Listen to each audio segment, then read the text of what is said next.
और दीगर रियासतों से तशरीफ़ लाए मजलिस इत्तेहादुल मुस्लिमीन के सदर और ज़िम्मेदारान और मुतालिक़ा रुकन असम्बली मजलिस इत्तेहादुल मुस्लिमीन, अज़ीज़ान मिल्लत, मैं आपसे गुजारिश करने के लिए आपके दरमियान में खड़ा हूँ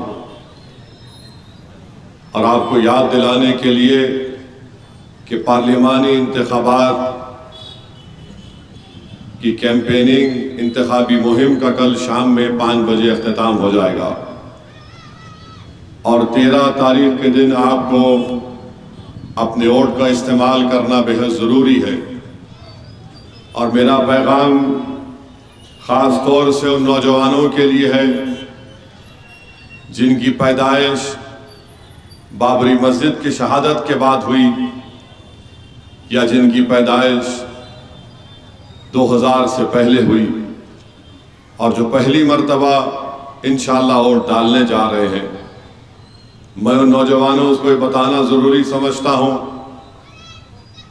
कि 20 साल की मेहनत के बाद मजलिस इत्तेहादुल मुस्लिमीन ने हैदराबाद के पार्लिमानी नशिस्त पर कामयाबी हासिल की। मैं उन नौजवानों को बताना चाहता हूँ कि हमारे बुजुर्गों ने बड़ी कुर्बानियाँ दी, बड़ी मेहनतें की, बड़ी जुस्तजू की, जेल को गए, पुलिस की लाठियां खाई और बाज़ वक्त तो उनको अपनी जान के नजराने भी पेश करना पड़ा। आज जब हम पैदल दौरे में मजलिस इत्तेहादुल मुस्लिमीन के उन तमाम बुजुर्ग कायदीन पर घर पर मुलाकात करते हैं और उनको देखते हैं तो एक इत्मीनान भी होता है और दिल में एक सवाल भी पैदा होता है कि क्या इनका मुतबादिल हमको मिलेगा या नहीं मिलेगा, क्योंकि ये वो लोग हैं जिन्होंने मजलिस इत्तेहादुल मुस्लिमीन के लिए अपना सब कुछ कुर्बान किया। नौजवानों, मैं तुमको इस बात का वादा कर रहा हूं कि इंशाअल्लाह ताला मुस्तक़बिल तुम्हारा होगा और मजलिस इत्तेहादुल मुस्लिमीन इंशाअल्लाह ताला नौजवानों को लीडरशिप के मुकामात पर लेकर आएगी, नौजवानों को तमाम मौक़े फराहम करेगी, ना सिर्फ मजलिस इत्तेहादुल मुस्लिमीन में बल्कि अब जो इलेक्शन होंगे उसमें नौजवानों को बड़ी तादाद में इंशाअल्लाह ताला मौका दिया जाएगा। तो नौजवानों, आपको आगे बढ़ना है, अपने वोट का इस्तेमाल करना है, हमारे बुजुर्गों की कुर्बानियों को हमको रायगा जाने से रोकना है। ये नेमत है मजलिस जो आपके पास एक सियासी ताकत है। तो मैं आप तमाम से अपील कर रहा हूँ कि एक एक वोट का इस्तेमाल करिए। और अगर कोई नौजवान ये प्रोग्राम बना रहे हैं कि हम 13 तारीख के दिन फार्म हाउस को चले जाएंगे, वहाँ पर ऐसा होगा, मत करिए। शायद हुकूमत फार्म हाउस को बंद करवा देगी, क्योंकि पोलिंग के दिन तमाम जो कमर्शियल इस्टेब्लिशमेंट होते हैं वो बंद हो जाती हैं। कहीं ऐसा ना हो कि आपके पैसों का नुकसान हो जाए। मैं आपसे ये गुजारिश कर रहा हूँ कि आप जो हमारे बुजुर्गों ने, आपके माँ बाप ने जो मेहनतें की, एक मुकाम मजलिस इत्तेहादुल मुस्लिमीन को पूरे भारत की सियासत में पैदा किया। अब इस चीज़ को लेकर आपको आगे बढ़ना है और उसी वक्त मुमकिन होगा जब आप लोग मजलिस इत्तेहादुल मुस्लिमीन के ना सिर्फ हक में वोट दें बल्कि आगे बढ़कर जमात की जिम्मेदारी को भी आपको निभाना पड़ेगा।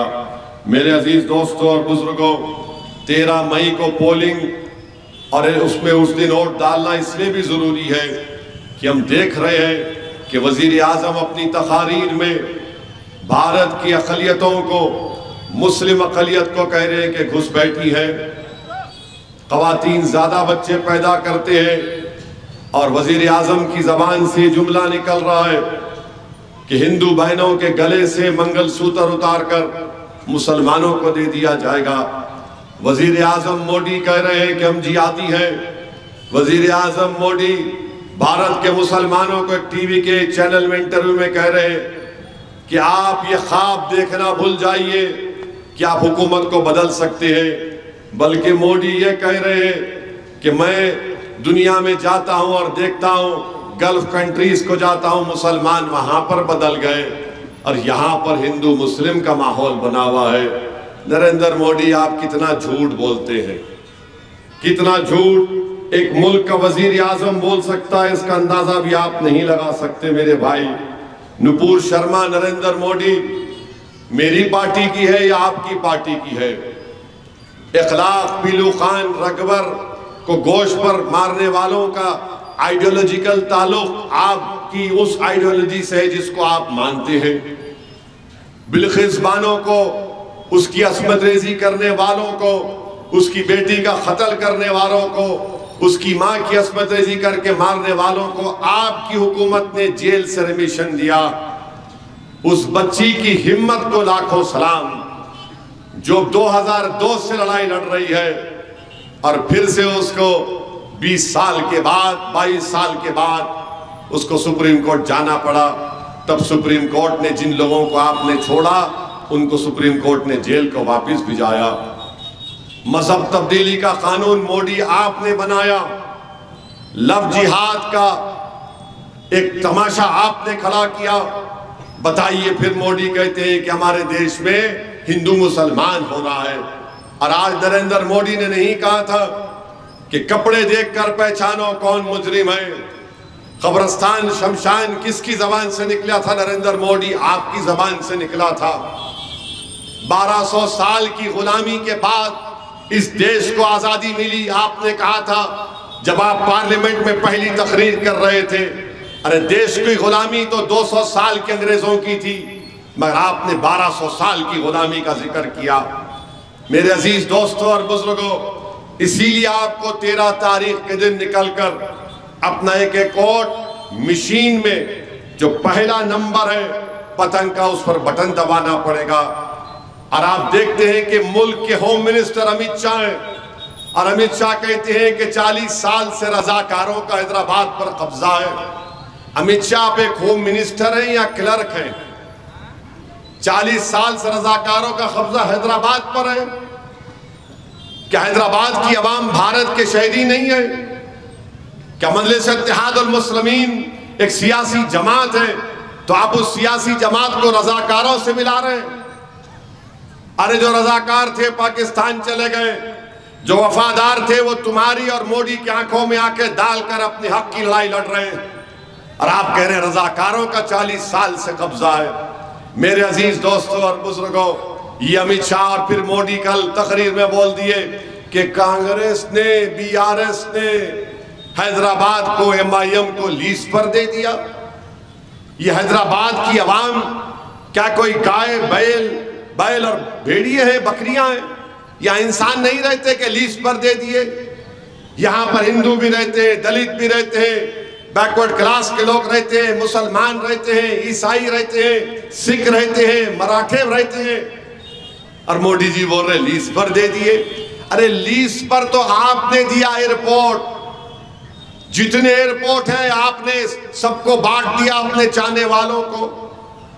7,000 करोड़ आपने इलेक्टोरल बॉन्ड लिए, लीज पर आपने सबको दे दिया बॉन्ड देने वालों को।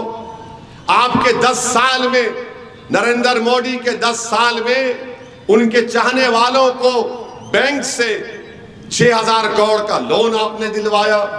आपके 10 साल में 21 लोगों के पास भारत में इतनी दौलत है कि इस मुल्क के 70 करोड़ आवाम की दौलत को मिला भी लिया जाए तो 21 लोगों की दौलत का मुकाबला नहीं कर सकते।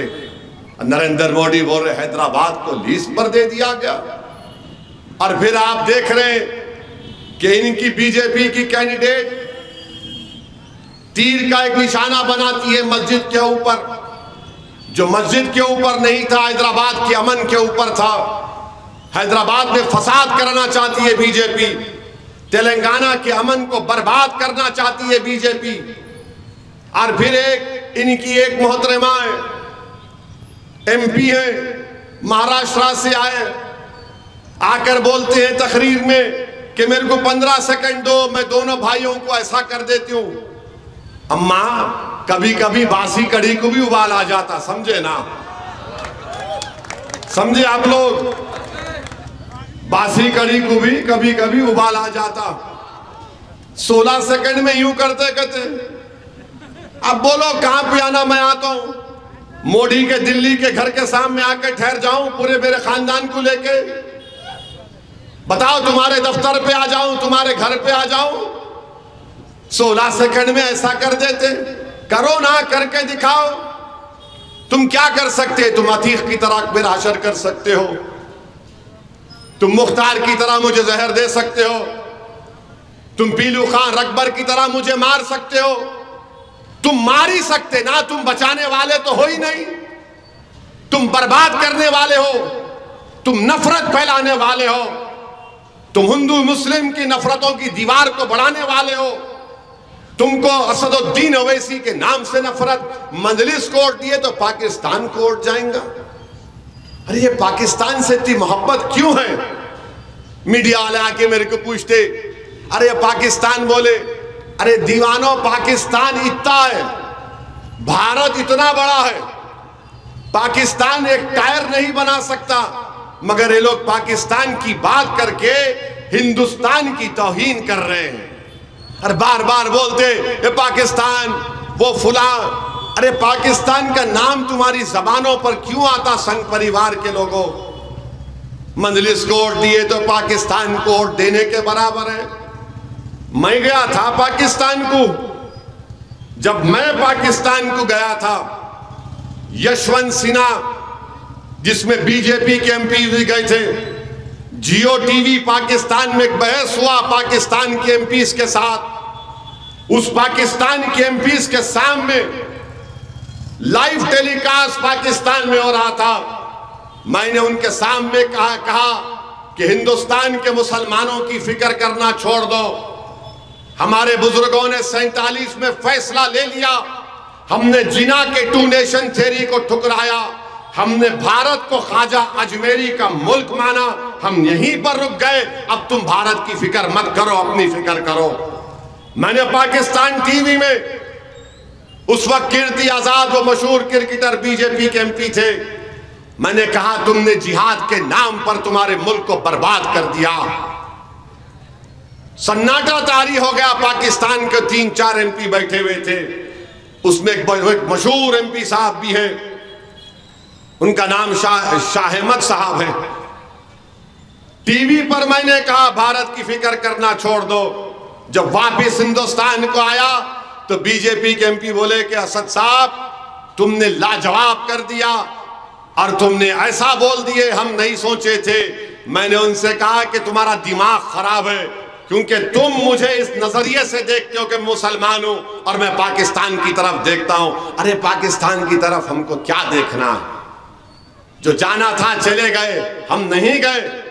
अब्दुल वाहिद ओवैसी नहीं गए। ये जितने आप लोग बैठे हैं, आपके दादा परदादा नाना पर नाना नहीं गए। क्यों नहीं गए? क्योंकि हम भारत के हैं, ये सरजमीन हमारी है, यहां पर हमने जहांबानी की है, यहां पर चप्पे चप्पे पर हमारे असलाफ की निशानियां हैं। ये पाकिस्तान मजलिस को वोट देंगे, पाकिस्तान को चला जाएगा।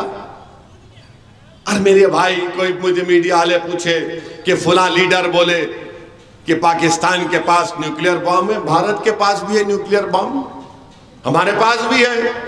भारत बहुत बड़ा मुल्क है, मगर ये बीजेपी वाले भारत को कमजोर कर रहे हैं।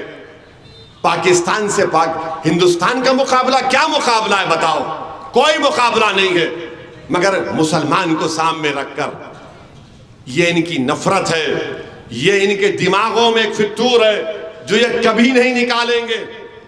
मैं जानता हूं, मेरा बचपना था, हमारे एक ताया थे वहीद भाई बोलते थे, हम पुराने मजलिस के लोग जानते हैं, जब मैं और अकबर छोटे थे, जब कभी भी कोई त्योहार होता तो आरएसएस का एक ग्रुप आता था 10-15 का, हैदर गुड़े के घर के सामने आकर पुकारते थे सलाउद्दीन ओवैसी कब्रस्तान या पाकिस्तान। और वहीद भाई मरूम अल्लाह उनकी मगफरत करे, एक लकड़ी लेके दौड़ते थे और जैसा वहीद भाई दरवाजा खोलते चपला छोड़ के भागते थे ये चड्डी पहनने वाले आरएसएस वाले। मेरे भाई, कब तक तुम पाकिस्तान से हमको जोड़ोगे? मुल्क हमारा है, हमारा रहेगा। मगर ये नरेंद्र मोदी की मिसाल है। और मैं याकूतपुरे की आवाम को बता रहा हूं, याकूतपुरे के मेले जाफर हुसैन मेराज को आपने मुंतखब किया, मगर याद रखिए याकूतपुरे की जिम्मेदारी असदुद्दीन ओवैसी की रहेगी इंशाअल्लाह ताला। आपको मैं तयक़ुन दे रहा हूं, यहां पर डेवलपमेंट का काम तेजी से होगा। 3 रोड वाइडिंग के काम के पैसे हमने मंजूर करवाए, इंशाअल्लाह ताला वो काम होगा। मैंने अपने एमपी फंड से 4 करोड़ के खाली सीवरेज के लाइन एमपी फंड से करवाया। जनरल बजट के मेरे ख्याल से कितने 15-16 करोड़ 14 करोड़ के सीवरेज लाइन के काम चल रहे हैं, और शायद पीने के पानी के लाइन के भी 3-4 करोड़ के पीने के पानी के लाइन के भी काम चल रहे हैं। गंगानगर के वो उसको नाले को वाइडन करना है, इंशाअल्लाह वो काम ज़ेरे दौरान है, जरा तेजी से उसको करना है, मैं उसका इकरार करता हूँ। इंशाअल्लाह ताला वो काम जितने हैं वो काम मजलिस इत्तेहादुल मुस्लिमीन करवाएगी। और मैं उन लोगों को भी कह रहा हूँ जिनके बारे में आपने मुझसे कहा था कि इसको मत लो, मजलिस में दोबारा मत लो। मैंने कहा जब कोई मजलिस में आना चाह रहा है और कह रहा है कि मैं खुलूस दिल के साथ आ रहा हूं, मैं लो क्यों ना लो उसको। आपने कहा मत लो उसको जिसके ऊपर एक कत्ल का मुकदमा है, उसके बीवी के कोई ड्राइवर का मामला था। मैंने कहा मेरे को उससे मतलब नहीं है, क्या है नहीं मालूम। आपने कहा मत करो, आपने कहा उसका लॉ कॉलेज मत दिलाओ। मैंने कहा भाई मेरे मुकाम जो अल्लाह का दिया हुआ, अगर किसी को उससे फायदा होता तो हमने फायदा करवाया। मैं जानता हूं सब चीज को। मेरे भाई ये लोग क्या कर सकते हैं मजलिस की मुखालिफत करके? ये सिर्फ एक वीडियो बनाकर फेसबुक पे लाइव आकर कर सकते हैं। अरे मैदान में आकर मुकाबला करना इनके जिगर में नहीं है, मैदान में आकर मजलिस से मुकाबला करना इनकी दिमाग में नहीं है। 90 अरे सुनिए ना, अरे ठहरो, 96 में वेंकैया नायडू खड़े हो गए थे सालार के खिलाफ, और उस जमाने में चिवल्ला बेखराबाद तांडूर हैदराबाद का पार्लिमानी हल्का था। अवाम ने मजलिस इत्तेहादुल मुस्लिमीन का साथ दिया, अल्लाह ने करम फजल किया, अपने हबीब नबी करीम सल्लल्लाहु अलैहि वसल्लम के सदक़े तुफ़ैल में 96 में हार गए, 99 में हारे, 2009 में खड़े हो गए थे, अखबार काला करते थे, सब मिल गए थे, मगर अल्हम्दुलिल्लाह अल्लाह ने मजलिस को कामयाब किया। ये कुछ भी नहीं कर सकते, मैं बता रहा हूं आपको। ये पानी के बुलबुले हैं, सिर्फ बातें करते हैं, झूठ फैलाते हैं, इनकी नीयत साफ नहीं है। और मैं ये भी जानता हूं कि इस पार्लियामेंट के इलेक्शन में क्या क्या हो रहा था। कोई बोल रहा था मैं इलेक्शन एजेंट बनता हूं, इतने देता हूं, तुम खड़े हो जाओ। मैं ये भी जानता हूं कि बाजार घाट में वो लैला के मजनू के पास क्या क्या मीटिंग हो रही थी। मैं ये भी जानता हूं कि लाल टेकरी की एक कांग्रेस की मोहतरमा कारपोरेटर जो इलेक्शन लड़के हार गई, वो क्या रोल अदा कर रही थी। मैं ये भी जानता हूं कि तीर मारने वाली से क्या सौदा हो रहा था। झगड़ा यहां पर यह हो गया कि गुलाब जामुन किसको कितने मिलेंगे, दूध पेड़े किसको कितने मिलेंगे। समझे आप? किसी ने कहा कि मेरे को आधा किलो गुलाब जामुन चाहिए, तो किसी ने कहा नहीं अचपाव ले ले, छटाक ले ले। किसी ने कहा खलाखन थोड़ी ले ले। मेरे भाई तुम समझ रहे, मेरे को नहीं मालूम। मैंने 2 मार्च के दिन दारुसलाम के जलसे में कहा था, प्यारे मैदान छोड़ के नहीं भागना। कहा था ना, प्यारे मैदान छोड़ के नहीं भागना, ठहरना मैदान में। मगर उमराव जान भाग गई। तुम समझ रहे, मेरे मुंह में जबान नहीं है। मैं जब पहली मर्तबा एमएलए बना था, अकेला एमएलए था, और अल्लाह सुब्हाना व तआला ने मुझे बहुत कुछ अपने करम और फजल से आप लोगों के जरिए मैं सीखा। आज बोल रहे हैं, बड़ी बड़ी बातें करते हैं। मैं जानता हूं इन लोगों को, मैं जानता हूं तुम्हारी पहुंच को। याकूतपुरे के ऊपर अब पूरी तवज्जो असदुद्दीन ओवैसी लेगा। हम अपनी कमजोरियों को दूर करेंगे। किसी हद तक हमने दूर किया है, और भी कमजोरियों को दूर करना है, करेंगे इंशाअल्लाह ताला, बिल्कुल करेंगे, इसमें कोई दो राय नहीं है।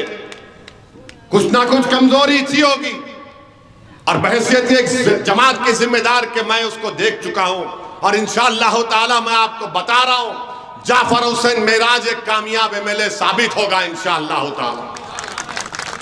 ये लोग पुकारते हैं, पुकारने दो मेरे भाई, पुकारते हैं। अरे भाई, इमाम बुखारी को नहीं छोड़े लोग। असदुद्दीन ओवैसी क्या चीज है, असदुद्दीन ओवैसी क्या चीज है। मगर एक बात का मुझे यकीन है, जो सच्चाई पर चलता है, जो हक पर रहता है, अल्लाह उसको कामयाब करता है। ये लोग शुरू से इनकी नीयतों में खोट है। क्या आज बैठकर नहीं काम कर रहे वो तीर मारने वाली के लिए? अच्छा, ये बोलते हैं ये आगे लैला का मजनू नामपल्ली का 3 बार इलेक्शन हारा मजलिस के खिलाफ। अब आप इसका सुनो, इन लोगों का चट्टा बट्टा खोलता हूं। आज मैं भी थोड़ा मूड में हूं आज।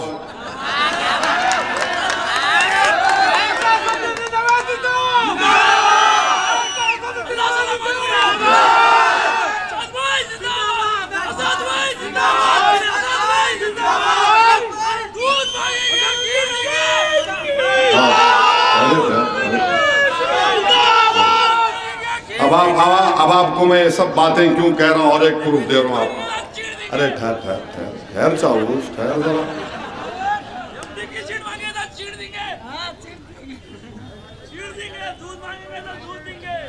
ये अरे ठहर बाबा, ये एक लेटर लिखे थे तीर मारने वाले। क्या लेटर लिखे थे कि हैदराबाद पार्लियामेंट में 5.5 लाख वोटर बोगस है। अक्टूबर 23 में लैला के मजनू ने भी यही लेटर लिखा था। अक्टूबर 23 में उमराव जान ने भी लेटर लिखा था कि याकूतपुरे में भी बोगस है। अब यहां से कड़ी जमा रहा हूं, देखो आप। एक लैला का मजनू, एक उमराव जान, दोनों ने लेटर लिखा। 5.5 लाख नाम पूरे बोगस हैं। मेरे को आके मजलिस के लोग बोले, मेरा लिखने दो, तहकीक होने दो, मालूम हो जाएगा। तो लैला का मजनू का लेटर गया, उमराव जान का भी गया। तो इलेक्शन कमीशन ने इंक्वायरी करके कहा कि सिर्फ 10,000 नाम गलत है। क्या गलत है? उनका इंतकाल हो गया। इंतकाल हो गया तो कैसा मालूम मेरे को? इंतकाल हो गया। उन्होंने कहा यह गलत है। तो उमराव जान ने और लैला के मजनू ने जाकर तीर मारने वाली को दिया। ओ देखो, यह है खजाना है हारून का, तुम्हारे सामने पेश कर रहे हैं। क्योंकि कलाकंद, गुलाब जामुन, डबल के मिठे की बातचीत करना था, जाकर दिए।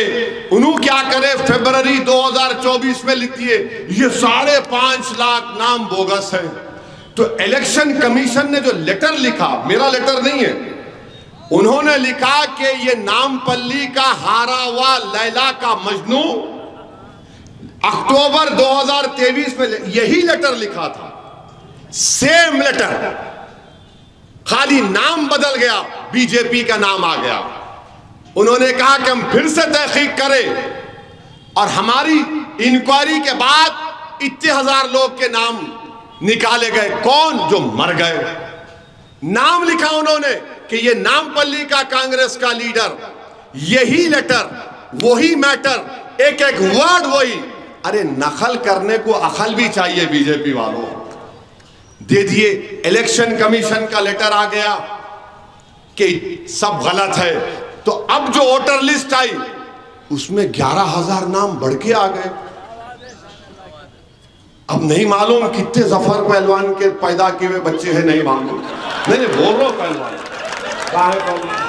नहीं आपको खाली नहीं, आप ऐसा वो नहीं बोल रहा हूं, माशाल्लाह अभी भी आप नहीं, मैं बोल रहा हूं खाली। अब कुछ भी लगा देते ना। अब मेरे को बोलते हैं इनके 3 है, नहीं है रे भाई। अब कोई हमारे एक टीवी के एंकर आए थे मशहूर आज तक के मैडम, बोले वो बीजेपी की कैंडिडेट का बड़ा असर हो रहा है, आप बड़ी मेहनत कर रहे। महिला मैडम, मेरे घर के मैडम का असर होता है मेरे पे, और किसी का असर नहीं। अब आप बताओ कितना झूठ बोलते ये लोग, कितना झूठ बोलते, पूरे नाम बोगस है। अरे इलेक्शन कमीशन मेरा है, वो लिख के दे रहे कि ये कांग्रेस का लैला का मजनू का लेटर, उमराव जान का लेटर, बीजेपी का लेटर वैसे ही है बिल्कुल। कोई पता नहीं, जो मर गए सो नाम निकलेंगे। हमने 5.5 लाख नाम बोगस है। कहां से बोगस है? मत पैगाम देना, हमारे लोग कई फोन करे, क्या हो रहा साहब, क्या हो रहा, कुछ है क्या? है सारे वाला कुछ भी नहीं है भाई, तहकीक करने दो। अच्छा, पकड़ पकड़ के याकूतपुरे के बाड़ों को लेकर गए, कारवान के बाड़ों को लेकर गए, एक जगह पे 60 वोट कैसा रहते, अने उनकी जबान क्या है सुनो आप। नहीं ठीक है, 3 बीवियां भी होंगे तो 60 कैसा रहती? अरे बेवकूफ, बाड़ा है वो गरीबों का, उस बाड़े में लोग रहते हैं। वहां जाने के बाद देखे तो इलेक्शन कमीशन के लोग बोले, अरे क्या आप झूठ बोल रहे, हमारा वक्त खराब कर रहे हैं लोग। तो नाम पे भी झूठ बताने का मकसद ये है कि ये झूठ मिलकर बोल रहे थे, ये साजिश मिलकर कर रहे थे। आखिर वक्त में ऐलान भी हो गया था, मैं तो कहा ना 2 मार्च को के प्यारे मैदान छोड़ के नहीं भागना। मैं भी सलाहुद्दीन अवैसी का बेटा हूं, मेरे वालिद मरहूम ने हर तूफानों का मुकाबला किया, मैं भी तैयार हूं। हम सब चीज को देख रहे हैं, तुम्हारी एक एक चीज को जानता हूं, तुम क्या क्या कर रहे क्या नहीं कर रहे, आ जाता बाबा, आ जाता, सब मालूम होता। मगर आप बोलते हैं मिलकर बीजेपी को पूरा बोलते हैं। अब बोल रहे वहां पे जाओ, जाकर अब देखो आप कितना भारी पड़ गया उनको, उमराव जान को, उनको ही भारी पड़ गया। बाज़ वक़्त मुखालिफत में जब आदमी पागल हो जाता, आंख पे पर्दा पड़ जाता, अपने ही महल्ले की बात बीजेपी से बोलने लगा दिया। अब आपका मुकाम क्या रहा उमराव जान, क्या रहा आपका मुकाम बताओ? आपको अकल ही नहीं है, आपने अपना मुकाम मुतासिर कर लिया। अहमद बलाला ने खड़े होकर कह दिया कि सब झूठ है। चंचल गुड़े के फिरके महदविया के जिम्मेदारों ने सऊदी अरब में है उम्रे में, उन्होंने कहा कि सब झूठ है। अब आप क्या बोलेंगे इसको? तो मेरे अजीज दोस्तों और बुजुर्गों, मजलिस से मुखालिफत सिर्फ इसलिए है कि मजलिस इनके लिए कांटा बना हुआ है, क्योंकि ये अपनी जाती दुकान को नहीं चमका सकते, ये अपने जाती मफादात की तकमील नहीं कर सकते। अरे मुखालिफिन मजलिस, तुमने क्या किया बताओ? तुम एक ट्यूशन का सेंटर नहीं चला सकते, स्कूल तो दूर की बात, तुम क्लिनिक नहीं चला सकते, अस्पताल तो दूर की बात। हाँ, तुम चंदा जमा करने के माहिर हो, तुम चंदा जमा करने के माहिर हो, मैं तुमको उसका क्रेडिट देता हूं। चंदा जमा किए और फिर इंटरनेशनल फकीर की तरह हम दिए, हम दिए, हम दिए। तो खैर जानता हूं तुम्हारी काबिलियत को। मेरे अजीज दोस्तों और बुजुर्गों, आपको भी ये बता रहा इसलिए रहा हूं कि पहचानिए इन चेहरों को। मैं शुरू से कह रहा था आपको, देखो ये लोग बीजेपी से मिले हुए हैं, ये अपने जाती मफादात की तकमील कर रहे हैं। जमात सबकी है, असदुद्दीन ओवैसी को आप वोट नहीं देंगे, 13 मई को आप जमात को वोट देंगे। क्या जब मैं मर जाऊंगा तो जमात खत्म हो जाएगी? नहीं होगी इंशाअल्लाह ताला।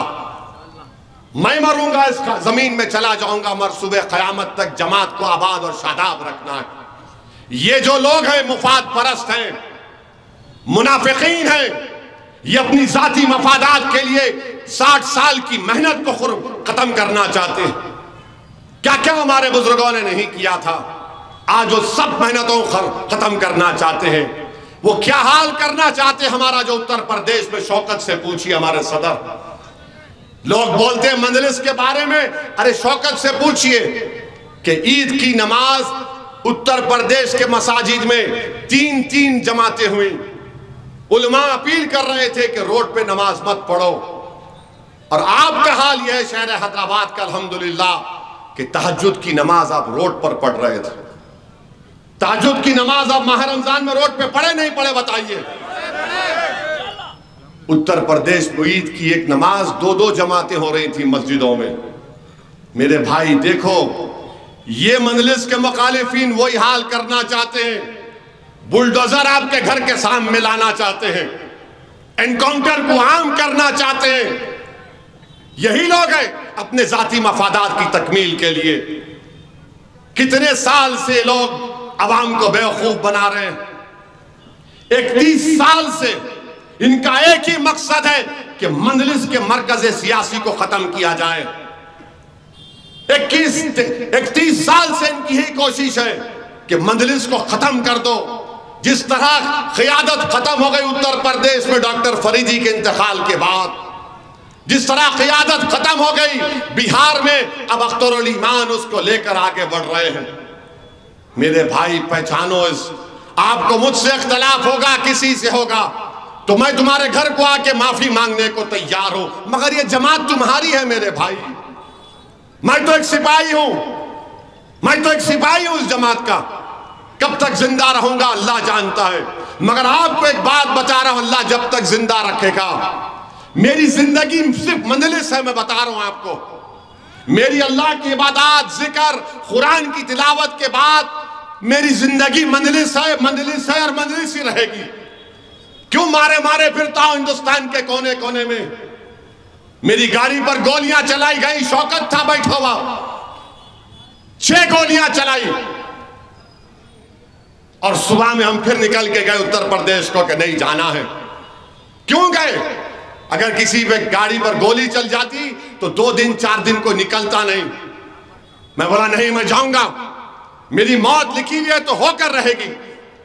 क्या मकसद था? मकसद एक ही है कि जमात को मजबूत करना है।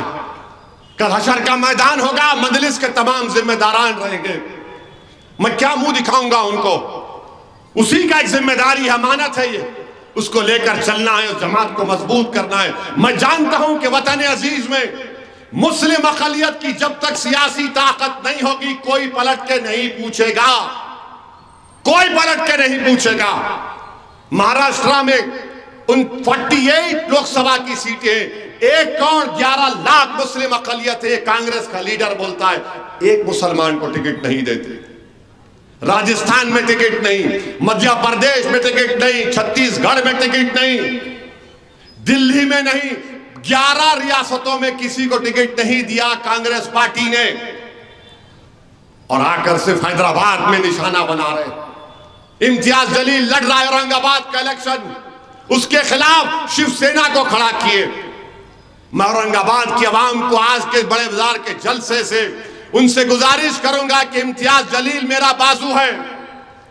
यह आपकी जिम्मेदारी है कि इम्तियाज जलील को आप कामयाब करके मेरे साथ पार्लियामेंट को भिजाए। मैं औरंगाबाद की आवाम से अपील कर रहा हूं हैदराबाद से कि मेरे बाजू को मेरे साथ दो आप, और इंशाअल्लाह आपकी बार पार्लियामेंट में मैं इम्तियाज जलील के साथ इंशाअल्लाह किशनगंज से अख्तरुल ईमान भी कामयाब होकर आपके 3 शेर भारत की पार्लियामेंट में जाएंगे। किसकी हुकूमत बनेगी नहीं बनेगी मुझे नहीं मालूम, मगर हमारी कोशिश यही है कि तीसरी मर्तबा इस वतन अजीज का वजीर आजम नरेंद्र मोदी ना बने इंशाअल्लाह। याकुतपुर अमान नगर की हमारी एक बहन ने या हमारी बेटी ने, हमारी माँ ने कहा था कि असदुद्दीन ओवैसी मैं आपको वोट इसलिए दे रहे हूं कि तुम नरेंद्र मोदी को हटाओ। उस खातून का बयान, उसका जुमला हमारे लिए काफी है। दौरे करता हूं मैं, नौजवान खवातीन बुजुर्ग हाथ पकड़ के कहते हैं रे बेटा इतनी धूप में निकले हो, कोई फिक्र की बात नहीं, अल्लाह कामयाब करेगा मजलिस को। आज किशनबाग असदबामा नगर में दौरा कर रहा था, एक साहब मेरे को आकर पीछे से हाथ पकड़ के बोले बेटा तहज्जुद में तेरे लिए दुआ कर रहा हूं मजलिस के लिए, इंशाअल्लाह अल्लाह बड़ी कामयाबी से देगा मजलिस को। मैं जानता भी नहीं लोगों को। अब आप बताओ इस मोहब्बत का क्या करूं मैं? ये तमाम मुखालिफिन इस मोहब्बत को खत्म करना चाहते हैं। कौन है ये लोग जो मुझे जानते नहीं हैं? एक खातून ने मुझे बुलाया, आज यहां पर पीछे दौरा कर रहे थे, मुझे बुलाकर कहा असद साहब मैं बेचैन हूं वोट डालने के लिए, अब्बू शेर को पूछो आप हमारा जमात का रुकन है, मेरे 4 वोट है भाई, बिचाओ मैं तेरा को बेचैन वोट डालने के लिए, छुट्टियां नहीं आए अभी तक। आज किसी एक जगह पर सुबह में दौरा कर रहा था बहादुरपुरे में, हमारे खवातीन पर्दे के करीब बुलाकर बोले बेटा तुम बिल्कुल फिक्र मत करो, हम लोग पूरे निकल के वोट डालने वाले आपके बाद। मेरे भाई ये मिजाज आप समझ रहे, 2 साल में पैदा हुआ, ये 60 साल की मेहनत है। 60 साल की मेहनतों के बाद मजलिस ने क्या किया, लोग बोलते ना, मजलिस ने मसलक के इख्तलाफात को बढ़ने नहीं दिया। मजलिस ने तमाम मसलक के लोगों को एक गुलदस्ते की तरह लाकर सजाकर बिठाया। ये लोग उसको खत्म करना चाहते हैं, यही तो इनकी साजिश है। तो आपसे मेरी गुजारिश है कि 13 मई के दिन आप अपना एक वोट मजलिस इत्तेहादुल मुस्लिमीन के हक में इस्तेमाल करिए। डरने और घबराने की जरूरत नहीं है, अपने वोट का इस्तेमाल करिए। क्योंकि मुझे यहां से एक और जलसे में जाना है। मैं आपको भूल गया साहब, आज नरेंद्र मोदी जो है कहीं जलसे में ये बोले कि दखनी लहजे में बोले, मंजलिस नक्को नरेंद्र मोदी हौरे हम बोलना शुरू करें तो तुमको लग गई। हम जो हौरे हौरे पूछ रहे थे तो नरेंद्र मोदी बोले अच्छा मेरा पीछा करते, मैं भी बोलता हूं मंजलिस नक्को। किसी मीडिया के लोगों ने मुझसे पूछा असद साहब मोदी ने ये कहा, मैंने कहा बड़े बाजार को आ जाओ, जवाब मिलेगा। तो आपको मेरे साथ बोलना पड़ेगा। अब वो सुनो मेरे, अब सुन तो सही, तू ऊपर आ जाओ, यहाँ पे आ जाओ, ऊपर आ जाओ। चलो पब्लिक को खींच मार के दिखाओ।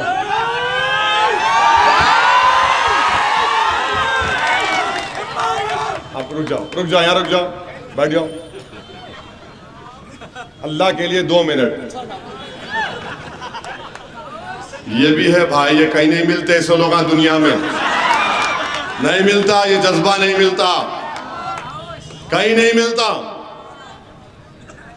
तो मैं आपसे बोल रहा था, चाहो जरा साथ देना मेरा, उठ जाओ तुम, वहां बैठो, बैठा वजाहत के बाजू बैठो तुम।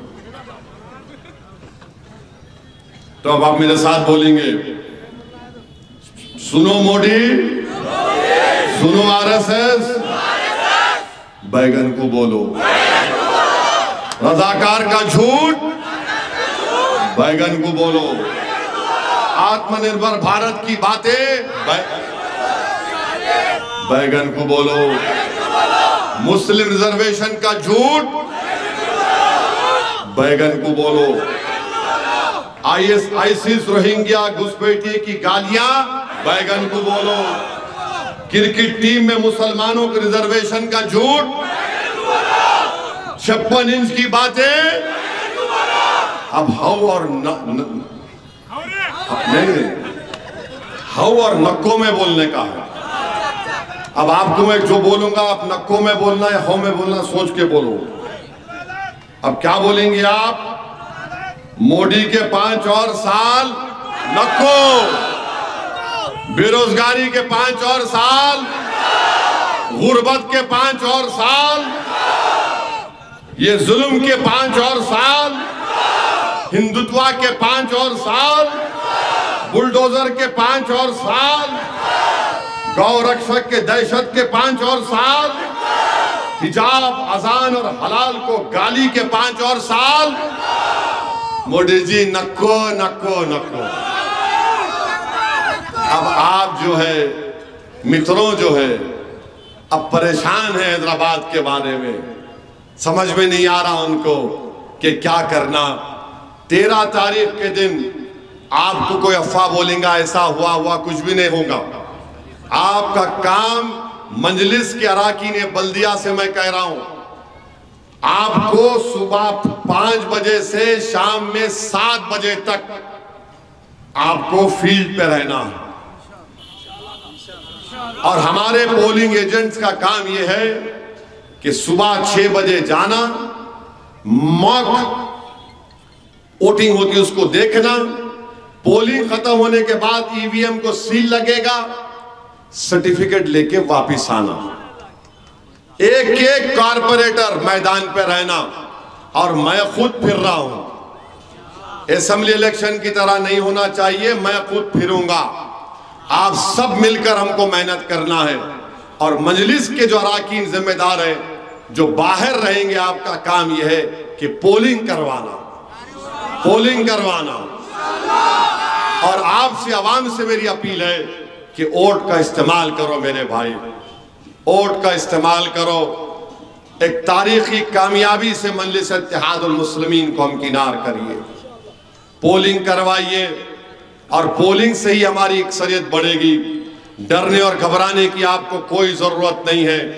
अल्हम्दुलिल्लाह, मैं शुक्रगुजार हूँ याखुतपुरे के तमाम हमारे मजलिस के जिम्मेदारों का कि इतनी सख्त धूप में भी आप और हमने मिलकर पैदल दौरे किए और आवाम से मुलाकातें की।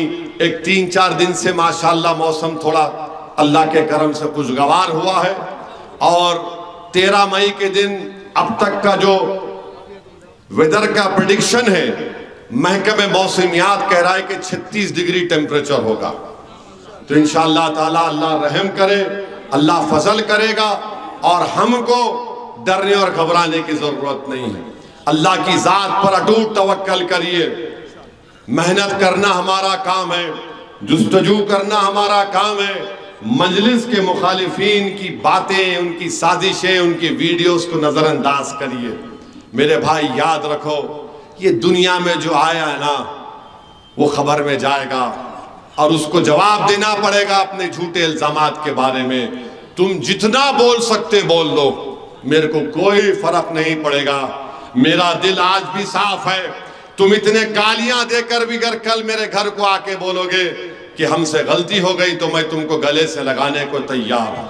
क्योंकि मैं जानता हूं, मैं जानता हूं मेरी कामयाबी अल्लाह की तरफ से होगी। मुझे इज्जत अल्लाह देने वाला है। मुझे जो मुकाम मिलेगा वो अल्लाह की तरफ से मिलेगा। अरे तुम तो मुखालिफत तुम कितना करते कर लो। हम बड़ी बड़ी मुखालिफत देखे सोए, हम बड़े बड़े सूरमाओं को देखे सोए। अल्लाह सुब्हानहू तआला ने हमको कामयाब किया। मैं वो दिन भी देखा था, मेरा बचपना था, सालार के साथ इलेक्शन में बैठा हुआ था। तो सालार की गाड़ी के सामने आके लोग, एक बहुत बड़े पहलवान होते थे, अल्लाह उनकी भी मगफरत करे, सुमाजी घोड़े के पास के, उनके लोग सालार की गाड़ी के सामने आके तलवार फिराना शुरू करे जमीन पर। तो तलवार जब जमीन पर मारे तो चिंगारी निकल रही थी। मेरी उम्र 12 या 13 साल की थी। मैं देख के डर गया। तो सालार मेरी तरफ देख कर बोले सालार बैठे रहे, तलवार मार रहे थे। और मेरा कायद सिर्फ एक पैर गाड़ी से निकाला और निकाल के बोला, चप्पल निकाल के मारूंगा तुम लोगों को। पूरे भाग गए। मेरे भाई, हम वो भी देखे हैं। तो कोई अगर ये समझ रहा है कि असदुद्दीन ओवैसी चमन से टहल के आया, असदुद्दीन ओवैसी किसी महल से आया, नहीं भाई। मैं सियासत को अपने वालिद के पैर के पास बैठकर सीखा हूं। मैं सियासत को समझा हूं मजलिस के मरूम कायदीन के साथ बैठकर। मैं बुरे दिन से मेरे सियासत की आगाज हुई, सियासी सफर का आगाज हुआ। मैं जानता हूं सब चीजों को। अल्लाह थोड़ा इल्म दिया है, अल्लाह थोड़ी सियासी बसीरत दिया है। अरे हैदराबाद से निकलकर हम गुजरात चले गए। हमारे साबिर काबुली वाला बैठे हुए। अहमदाबाद में हमने कारपोरेटर जिता लिए, भरूच में हमारे कारपोरेटर जीत गए, गोधरा में हमारा क्या डिप्टी मेयर या चेयरमैन जीत गया। अरे दुनिया के कोने कोने में, हैदराबाद हिंदुस्तान के कोने कोने में जा रहे हैं। तो ये लोग, इनको यही तकलीफ है, क्यों जा रहे भाई इनो, क्यों जा रहे इनो? अरे भाई इसलिए जा रहा हूं ताकि वहां के लोगों को एक हौसला दिला सको, ताकि वहां पर भी हैदराबाद की तरह एक सियासी क़यादत बन सके, ताकि यहां और वहां में कोई फर्क ना रह सके, ताकि वहां पर उनको एक मुकाम, सियासी मुकाम मिले, उनको हिस्सा मिले। यही तो हमारी लड़ाई है, यही दुश्मनी है इन लोगों को। तुम हैदराबाद छोड़ के मत जाओ। अरे मेरे भाई, मैं पिंजरे में नहीं रह सकता। मैं हैदराबाद की आवाम ने मुझे सियासी जिंदगी दी, मुझे मुकाम दिया अल्लाह के फजल करम से। तुम जो मुकाम मुझे दिया गया है, जब तक मेरा सेहत मेरा साथ देगी, मैं इंशाअल्लाह ताला हिंदुस्तान के कोने कोने में जाऊंगा। मेरे जिस्म में एक सांस रहेगी, तब भी मैं मजलिस के परचम को लेकर जाऊंगा। अगर उत्तर प्रदेश के बॉर्डर पर नेपाल शुरू होता है मुझे शौकत ने कहा कि सर यहाँ से नेपाल शुरू होता है। मेरे आंख में आंसू आ गए कि काश आज हमारे मजलिस के मरूम कायदीन जिंदा होते कि वो देखते कि नेपाल के बॉर्डर तक हमारा हरा परचम पहुंच चुका है।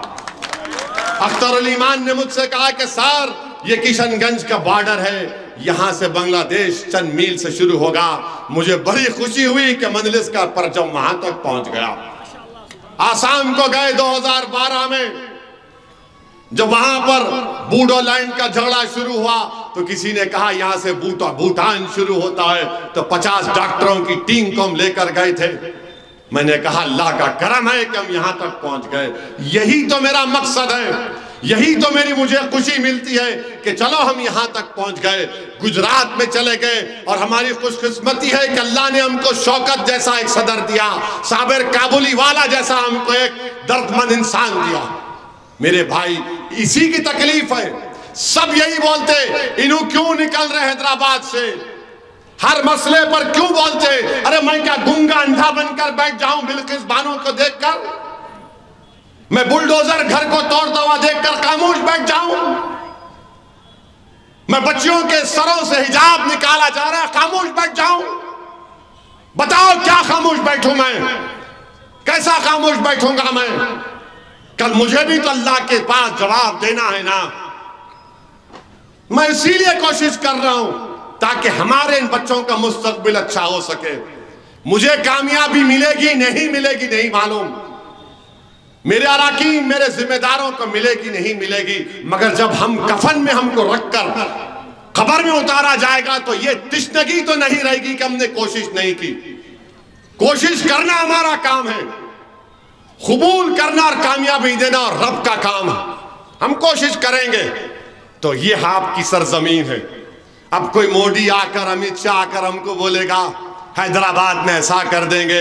अरे अमित शाह तुम लड़ लेते हैदराबाद, तुम लड़ लेते हैदराबाद, कुछ नहीं होगा इंशाअल्लाह ताला। मैं मर भी जाऊंगा तो हैदराबाद पर मजलिस का परचम लहराएगा, याद रखिए। वो मिजाज वो चीज हम पैदा करके जाएंगे। और नौजवानों से फिर से कह रहा हूं, आओ तुमको इस कौम और जमात की जिम्मेदारी निभाना है और तुमको वाबस्ता होना है। अपनी जिंदगी को बामकसद बनाओ नौजवानों। तुम वीडियो गेम खेलने के लिए पैदा नहीं हुए हो, तुम रातों में बैठकर हुक्का पीने के लिए पैदा नहीं हुए हो, तुम जागने के लिए पैदा नहीं हो। तुमको जागना है ना तो रात में अल्लाह की बारगाह में सर्वसुजूद हो जाओ। तुमको जागना है तो कुरान की तिलावत करो। मैं आपका शुक्रिया भी अदा करता हूं कि कल कोई फोटो डाल दिया कि मेरी आंखों के नीचे ज्यादा हल्के बढ़ गए। मुझसे लोगों ने फोन करके पूछा, अरे मेरे भाई छोड़ दो, असदुद्दीन ओवैसी के लिए मंजलिस ही सब कुछ है, मंजलिस को छोड़ के मैं कहां जाऊंगा? अगर मुझसे कोई बोलेगा कि तुम मंजलिस को छोड़ दो, तुमको जिंदा छोड़ देंगे, तो मैं बोलूंगा मार दे मेरे को, मैं जमात को नहीं छोड़ सकता। मैं अपनी जमात को नहीं छोड़ सकता, मेरे लिए मेरी जमात सब कुछ है। यही चीज मुझे आखिरत में भी और मेरी खबर में काम में आएगी। लोग लाख बोल ले मेरे बारे में, मेरा अल्लाह जानता है मैं क्या कर रहा हूं। और जो लोग मुझ पर इल्जाम लगा रहे, तुम तैयार हो जाना हशर के मैदान में, मैं भी रहूंगा तुम भी रहोगे। तुमको बोलना पड़ेगा रब के सामने कि हाँ ये इल्जाम हमने इस पर लगाया था, बताना पड़ेगा। तुम आज दुनिया में जो बोलते बोल लो, अरे तुम्हारे मुकद्दर में जिल्लत और शिकस्त लिखी हुई है और वो होगा इंशाअल्लाह ताला। मंजलिस के लिए अल्लाह ने कामयाबी लिखी और होगी कामयाबी इंशाअल्लाह ताला। हम अपनी 60 साल की मेहनत को रायगा जाने नहीं देंगे। 60 साल की मेहनत, 65 साल की मेहनत को रायगा नहीं जाने देंगे। मेरे अजीज दोस्तों और बुजुर्गों, मुत्तहिदा तौर पर अपने के कोड का इस्तेमाल करिए। ये जमात आपकी है, ये शहर हमारा है। यहां पर हमने जहां बानी हुक्मरानी की है, इस चप्पे चप्पे के निशानात तुमको पुकार पुकार कर कह रहे हैं कि 65 साल की मेहनत को रायगा जाने मत दो। इस चप्पे चप्पे की निशानियां हमसे पुकार पुकार कर कह रही है कि क्या तुम 1960 को भूल गए? क्या तुम 1970 को भूल गए? 1980 को भूल गए? तुम 1990 को भूल गए? मेरे अजीज दोस्तों और बुजुर्गों, हिम्मत और हौसले को बरकरार रखिए।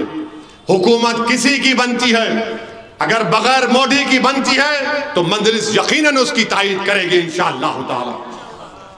अगर किसी और की बनती है कोई बात नहीं, अल्लाह जमीन और आसमान का खालिक है, हमको डरने और घबराने की जरूरत नहीं है। तो आपसे मेरी गुजारिश है, 13 तारीख को पतंग के निशान पर बटन दबाइए और मजलिस इत्तेहादुल मुस्लिमीन को कामयाब करिए। और आप तमाम से मेरी अपील है, अपने घर वालों को, अपनी बेगम को, अपनी माँ को, भाई को लेकर जाइए, पोलिंग बूथ को जाइए। और हमारे जिम्मेदारों से, पोलिंग एजेंट से कह रहा हूं, पुलिस को कोई राइट नहीं है चिट्ठी देखने का। पुलिस को कोई राइट नहीं है चिट्ठी देखने का। अब आप बोलेंगे इन्हों कहां से बोल रहे, तो मैं इनका कहां है, हाँ एक मिनट, इनका रखना पड़ता हर एक का शिजरा, जन्म पत्री। बहरहाल उनकी एक प्रिसाइडिंग ऑफिसर की किताब है जिसमें पैराग्राफ नंबर मैं आपको बताना चाह रहा था। वो पैराग्राफ नंबर, एक मिनट, ताकि हमारे लोगों की याद हो जाए। आप भी याद रखो, अगर आप हमारे खवातीन को लेके जा रहे हैं और हजरत पुलिस ये बोली नहीं था तुम्हारा चिट्ठी दिखाओ, फुला दिखाओ, तो आप उनको बोलना प्रिसाइडिंग ऑफिसर की किताब पैराग्राफ नंबर 28, हाँ पैराग्राफ नंबर नहीं sorry paragraph number 13.28 identification of electors, और पैराग्राफ और 13.29, यहां पर कहीं पर भी ये नहीं लिखा हुआ है कि पुलिस को इख्तियार है किसी का शनाख्ती कार्ड देखने की। ये हैंडबुक ऑफ रिटर्निंग ऑफिसर 2023 है। अब ये क्यों बोल रहा हूं मैं आपको, कैसे मालूम हुआ मेरे को? लैला का मजनू और उमराव जान तीर मारने वाले को बोले, तो बोलते ना दीवार के भी कान रहते हैं। तो ये पैराग्राफ नंबर 13.28, 13.281, 13.282, 13.283, 13.284, 13.285 तो 13.286, और फिर ये सब चीजें हैं। पुलिस का काम नहीं है, प्रिसाइडिंग ऑफिसर और अंदर जो जिस किसी पार्टी का पोलिंग एजेंट बैठा वो चैलेंज कर सकता। तो इसलिए परेशान मत होइए। अगर कुछ, मैं तो अवामी तौर पे बोल चुका हूं। ये प्रिसाइडिंग ऑफिसर की जो बुक है, handbook for returning officers 2023, paragraph number 13.28, बताओ काम बोले पुलिस को, नहीं उन्हों बोले, उन्हों भी नहीं बोल सकते। प्रिसाइडिंग ऑफिसर का काम है चेक करना, पुलिस का काम नहीं है। पुलिस का काम, हाँ कोई होशियारी करा, डेढ़ होशियारी करा, उठा के लिख जाओ, आप रोको, मगर गैर जरूरी के हाँ बताओ कहीं को आए, हाँ वो नहीं करना। मैं फिरते रहूंगा, कानून मेरे को मालूम, मैं दूसरों की तरह नहीं हूं। इलेक्शन हमारे लिए बहुत अहम चीज है और हमको अपने पोलिंग परसेंटेज को बढ़ाना है। ये तमाम चीजें मैं आपको इसलिए बोल रहा हूं ताकि आप जहनी तौर पर तैयार हो जाइए, जहनी तौर पर। अच्छा अगर कोई आ भी गए, आते कि हम लोग अरे आए आए, अरे आन दो बाबा, कोई भी आन दो, क्या कर रहे हैं, हमारा पोलिंग करना है, कोई फिक्र की बात नहीं। अरे उन्होंने आया था, उन्हें आया, अरे साहब उन्हें आया था, अरे आया था बाबू तुम ठहरो, कुछ नहीं होता। आप अपनी पोलिंग करो, आते जाते कुछ नहीं होता, देखते करते भाग रहे, देखते कि भाग रहे। अरे भागना करना नहीं, आपका टेबल 200 मीटर के ऊपर टेबल लगा के बैठिए, वोटर की स्लिप दीजिए। हम तो वो मशीन भी दे रहे हैं, उसमें डालते की छुट्टी भी निकल जाती, उसका भी हम लेटर इलेक्शन कमीशन को दे चुके हैं और इलेक्शन कमीशन ने कहा कि कोई एतराज नहीं है, आप वो मशीन से छुट्टी बांट सकते हैं। उमराव जान इलेक्शन, असेंबली इलेक्शन में बोलो देखो वो घोषित करा रहे, अरे भाई टेक्नोलॉजी है, तुम थम्स अप है, तुम्हारे को समझ में नहीं आएगा कुछ भी। चंदा लेना तुम्हारा एक्सपर्ट है, वो तुम्हारा, तुम उसमें पीएचडी है। ये पूरा हर चीज कानूनी एतबार से हम करे हैं। छिट्टियां भी बांटे हैं, अगर छिट्टियां सबको आ गए, घरों में छिट्टियां आ गए, कितनों को आगे हाथ उठाओ जरा। अच्छा, थोड़े आने का है भी, तो इंशाअल्लाह ताला मैं बोलूंगा। टेबल भी डाल के बैठ रहे हैं आपके महलों में मजलिस के अराकीन, आप उनके पास भी जाकर वोटर लिस्ट में देखकर चिट्ठी लेके जा सकते, मगर आपको वोट डालना है। वोट डालेंगे ना सब इंशाअल्लाह ताला, और दुआ भी कसरत से करिए अल्लाह की बारगाह में कि अल्लाह सुब्हानहू तआला मजलिस इत्तेहादुल मुस्लिमीन को कामयाब करे, और 13 तारीख के दिन पूरे आसमानों में हमारे दिल में सोच में पतंग रहना इंशाअल्लाह ताला। बहुत बहुत शुक्रिया। अब आप पहली राजाओ चाउस अपन दोनों मिलकर खींच